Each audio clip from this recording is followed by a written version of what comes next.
Kaya mapagpalang hapon na talagang it's already 5 p.m. 5 p.m. na. So dito ulit tayo sa bayan ng 5:14 p.m. So yun, nakikita nyo naman bundok ng Balongaw yan. Dito ulit tayo sa bayan ng Balongaw. So ito yung start ng property. So along cemented road with electric and wifi meron na. So ayan, makikita nyo may electric, wifi. So malapit lang sa provincial highway. So ito po yung boundaries. Ito yung boundary niya. Ito sa may saging na to, itong part. Ayan. So sayang yung saging, oh, natumba.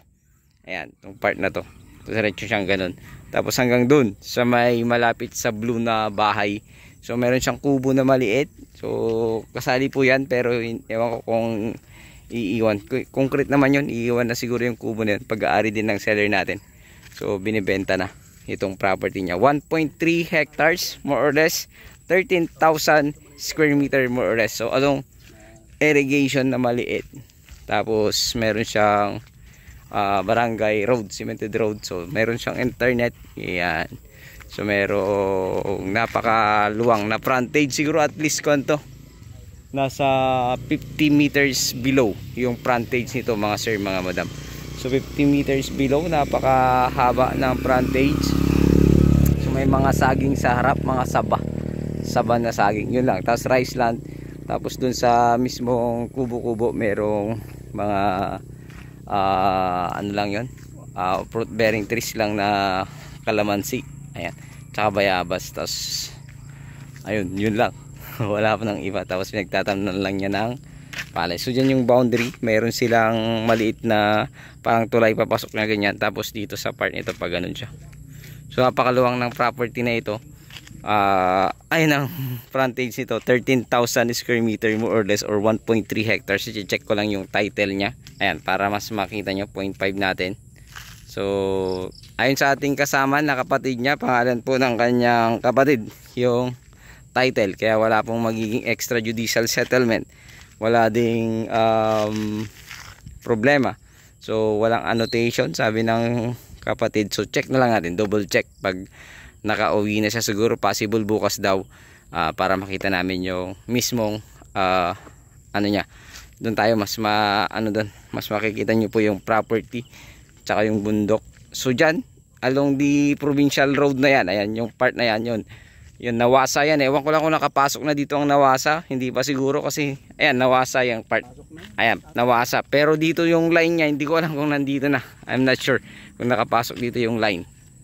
So ayun, nawasa, provincial highway din yan, kabahayan yan. So napakaganda na po ng property na ito.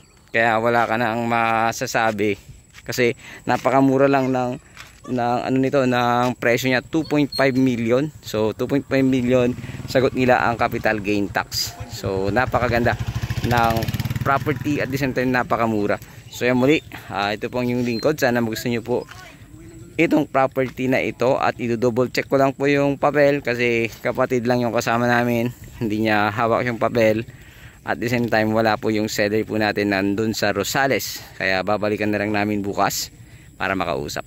So ayun muli, ito ang yung lingkod, Agent Joel. Presyo po nito 2.5, sagot mo nila ang capital gain tax. Mayroong 50 meters frontage more or less. Mayroong mountain view, yan, bundok ng Balongaw, malapit sa provincial road. So cemented road na siya. So gagawa ka na lang ng culvert kung ayaw mong makidaan doon. May ginawa sila doon pero simple lang, pag dadaanan lang ng tao. So dito pwede kang gumawa, papasok ng iyong sasakyan kung gusto mo magkaroon ng napakaganda itong residential farmland, kasi napakaganda yung mountain view nya. Tapos atras ng konti yung bahay, mayroon siyang konting atras, napakaganda. Ayan. So sukatin ko mula sa ano nito, sa mismong bayan, nasa siguro ano ito, 3 kilometers from town proper. Sabihin na natin 3 to 4 kilometers from town proper, and from Tiplex ito around 15 to 20 minutes. Ayan, napakalapit. So Manila 2.5 hours, para mas matagal na yun sa 2.5 hours. So ayun, flood free area ito, hindi naman siya binabaha. So ayun, ano pa ba yung kulang? Ayun, sana magustuhan nyo po ito dito sa bayan ng Balungaw, Pangasinan. Muli maraming salamat. Ito pang lingkod Agent Joel. God bless you all.